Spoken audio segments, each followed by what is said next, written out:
You know, I actually mentioned I was going to do this review like about a year ago or something, maybe 2 years ago, maybe three for all I know.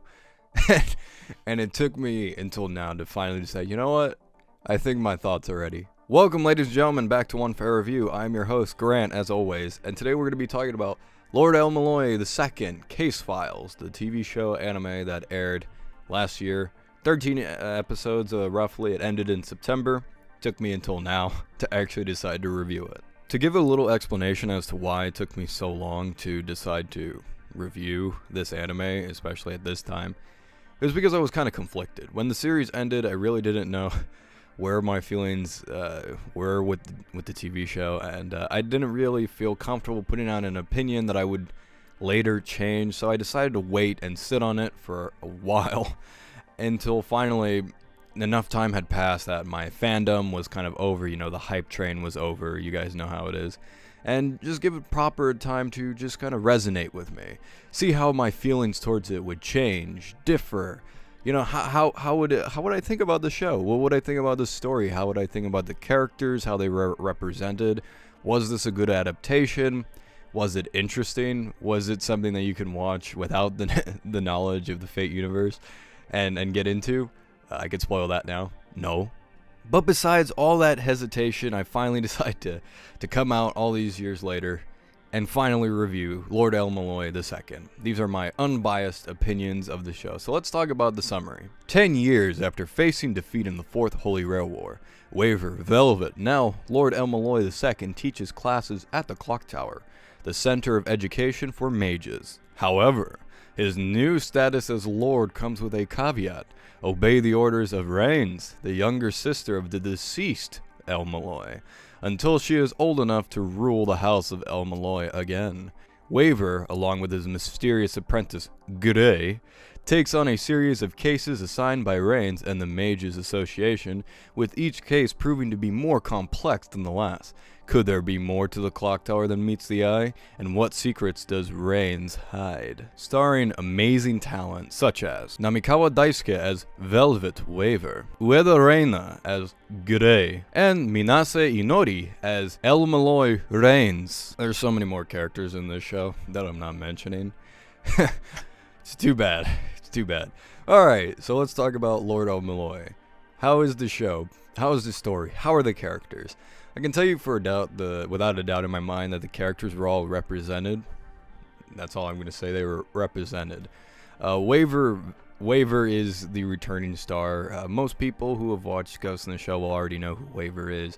Now he's the Lord El-Melloi. Now he's the detective of the show. That was the selling point of this show, by the way. The detective, the case files. Figuring out what is going on, what is the mischief, what are the secrets that lie, all the bad people that are doing bad things, bad mages more specifically, doing bad things. How does it fare up? Was it worth the wait? Was it worth the excitement? I'm going to say no, unfortunately. I did really like the first couple of episodes of Lord El-Melloi II. They had some interesting little plots. They were very small in scale. However, as the show went along, it became really complex. And what I mean really complex is I'm not a stupid person, mind you. I could figure out stuff by watching Columbo. Thank you very much. But unfortunately, the show doesn't really do a lot with telling the audience of what's going on or how Waver figures it out. Well, actually, no. They do tell you how Waver figures things out. The problem is you don't really understand it because you're not a mage, if that makes sense. A lot of the cases in the show do have to do with magecraft. They have to do with very specific things in the Nasu verse. And if you're not aware of some of these things, you could get very lost. Now, I would never call myself an expert on Nasu. I know a great deal. I have very much read a ton of stuff. I've visual novels, manga, TV shows, movies. I've seen it all.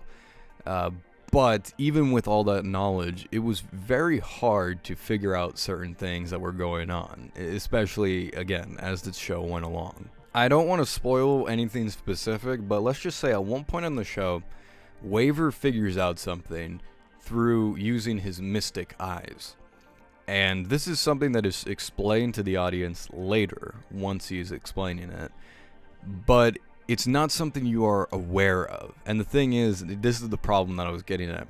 The way that Waver figures it out is because he has mystic eyes. And the reason why the audience cannot figure it out is because we as an audience do not have those mystic eyes. And that poses a problem for the audience because you can't really follow along most of the time of what's going on or how he's figuring out the mystery. Now, I brought up Columbo, and I always bring up Columbo whenever I talk about this show because that is one of the greatest detective series I've ever seen. I love the show. And one thing I love about Columbo is that it's really, really smart. And seeing how he works, you believe it, it's very believable, and you understand where he's coming from. There are hints and clues that the audience can pick up on because it's pretty easy to gather information from what's going on in the scene. To give you an example, maybe Columbo will play dumb and ask them a question, and then they'll answer that question, and then Columbo will respond with something like, geez, that's funny. You weren't there, so how would you know this very specific thing? And then the crooks would just kind of dismiss it and be like, well, it's because of this, naturally. And then Columbo would be like, you know what, that's probably right. Now, it's just an example. Of course, I'm not going to spoil Columbo either, but that's kind of what I'm talking about. You see, you can follow along with what Columbo is doing because it is easy to understand. There are things that we as humans can pick up on. Our natural senses, using all of our senses, we can use that to determine and come to a conclusion that, what this person's saying doesn't really make that much sense, or it's a lie, or how would they know that unless they were there? This doesn't happen in the show, ever. What happens is that, Waver, towards the end of the episode, or towards the end of the mystery, will explain to the audience in detail how he figured something out. But along the line, we never know really what's gonna happen. And that's kind of frustrating. And because of this frustration that the audience experiences and that I experience, it's kind of boring to watch sometimes because everything's very easygoing. There's not a ton of action, which there shouldn't be to begin with. I mean, there is action and it is good, but it's a detective kind of story. So, okay, you don't expect too much action, but unfortunately, it just kind of gives off this relaxing tone, even with the music. The music's great, mind you, but with the environment, the ambiance, the atmosphere, the music, all that combined just kind of leaves you in a sleepy experience.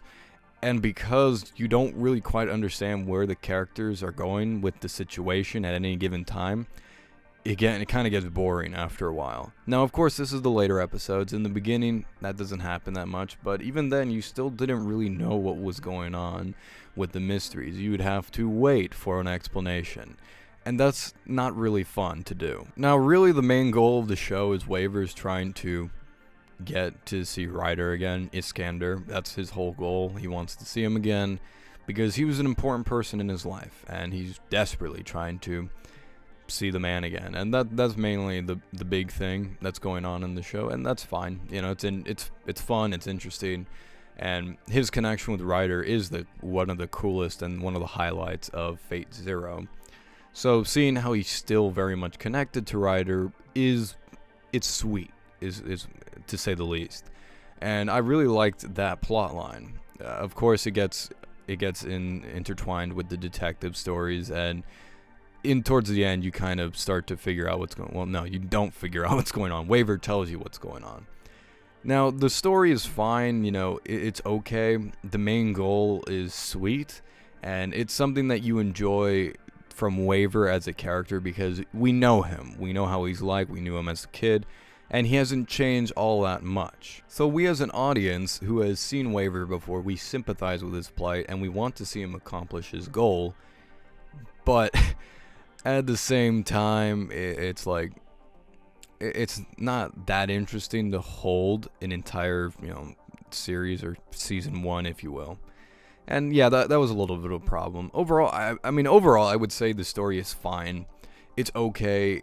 There were some really interesting things about it. There's a lot of fan service that I really liked. But I can't say that I was all that engaged with Lord El-Melloi II. To be honest, I would just kind of wait after a while.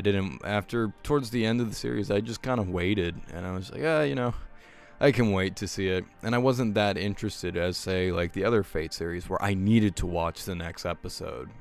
So yeah, that's a big problem. In terms of the characters, I think all the characters are great. All of them. All the ones that make an appearance. Lluvia makes an appearance in the show. She's fantastic. Everybody loves Lluvia. Olga Marie makes an appearance in the show. A younger Olga Marie. That's pretty cute as well. It's a shame that we all know what happens to her.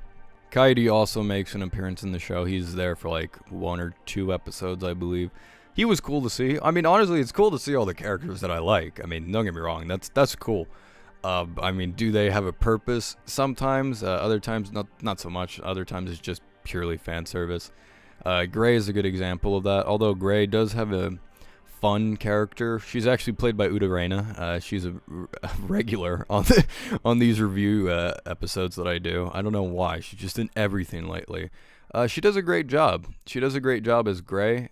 Gray's design, it's another Saber clone. Although here it makes, I mean, it makes a little bit more sense than all the other Saber clones. You know, I mean, it makes more sense than Okita. I'll say that. Like, it makes more sense than that. And the reason why she has the cape over her head all the time, also, it's an interesting reason. But yeah, so Gray is the standout character in this show. She's the new one. She's the standout, and I really liked her. She was fun. Well, she wasn't that fun, but she was cute. She was interesting. I liked her story. I liked her backstory. I liked the stuff she had to do. I liked her relationship with Waver, her relationship with everybody else. Very cute, and she even had her own episode where they went shopping with Lluvia and Reigns. So that was fun. And yeah, that's all I have to say about the characters, to be honest. The biggest one was Waver. Waver had a lot of development. He's changed a little bit over time, although still he is the same Waver that we all know and love. And he's trying to accomplish the goal of seeing Iskander, Ryder again. He's interesting. He's fun. I like how serious and stern he is, opposed to as a kid. He was a lot more, you know, childish and energetic, more charismatic, if you will. Here, he's more just kind of awkward. Well, that's all I have to say about the characters. Again, I don't want to spoil too much with the characters and story. It's fine. I guess that's what it boiled down to. It's fine. Next is the presentation, the animation, and the music. I've already kind of touched upon this in previous episodes I've done, so I'm not going to elaborate too much. The animation's great. It's really good. The action scenes can be really good. The general animation with the environment is also great. All the characters have a unique design. It is more in the style of Fate Stay Night rather than, say, you know, any of the other Fate series that try to be a little bit more, not cartoony, but you guys kind of know what I mean. They want to be a little bit more exaggerated. This one tries to stick more towards the style of Fate Zero and Fate Stay Night, which is good, and I like the animation. It's really beautiful. The score is really good. That was one of my favorite things about the show. I've talked about this a number of times. It's great. I really like the score. It really does give that amazing atmosphere and adds to the whole detective kind of noir style that they were going for. I really liked it personally, and the intro is phenomenal. It's one of the few anime intros I see without lyrics, but I really liked it. Oh boy, how do I summarize this? The show is okay. It really sucks to say this, but yeah, the show is okay, and it is definitely one of my least favorites that I've seen in the franchise of Fate. And is it the worst? No, by far it's not the worst. I've seen way worse, and this is just it's pretty good. It's pretty good. It doesn't blow my mind, and it wasn't something that really stood out to me. It was just something that was fun as a fan. I enjoyed it. I imagine if I wasn't a fan, of course, I would probably have not even given the show the time of day. But as a fan, you'll like it and you'll enjoy it. It's just that it does leave you with wanting more and wishing that they could have done something a little bit different. Again, I understand the universe. They have to use in-universe stuff, but that needed to be explained more to the audience, and they need to streamline it a little bit more for, you know, just to make it more accessible to the audience, to make it more so than the audience could understand what's going on at any given point in time. As it is still a fun watch, but it can get a little bit boring at parts. So yeah, the story not a big fan. Characters are great. Lots of fan service, lots of characters come in. They all do a great job. Gray was the new big standout in my opinion. I really liked Gray. I would like to see her in more stuff. Waver, it's great to see him return. And all the other characters that return, awesome seeing them. Really liked it. All the characters were great. That's something that the writing always gets right. It's the characters in Fate. So, top notch there. Overall, the presentation was really good, really top notch. I really enjoyed it. I have no complaints there. I have no complaints, concerns, or anything that I would say was wonky. So I really did like the presentation. Overall, I would have to give the show a 7 out of 10. It's pretty good. I do think it's pretty good. Is it worth your time? If you're not a fan, don't even watch it. It's a waste of time if you're not a fan. If you are a fan, you'll enjoy it, and I think that it would be something that you would just enjoy. Like, what the heck? Let me watch a few episodes like that.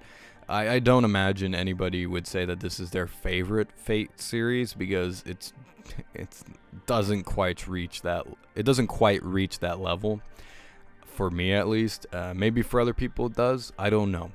But personally, I think that this show could have used a little bit more work, maybe done a few things differently, and it would have been a really great show. As is, I'm not terribly happy about the turnout, but I did enjoy it. Those are my thoughts on Lord El-Melloi II Case Files. What did you guys think about it? Did you love it, hate it, don't care about it, never want to hear it again? You're even mad at me for bringing it up. Leave me down some comments, I like reading them. That's always fun to do. I'm Grant for Unfair Review. Please like, comment, and subscribe if you haven't already. As always, I'll see you next time, and have a nice day.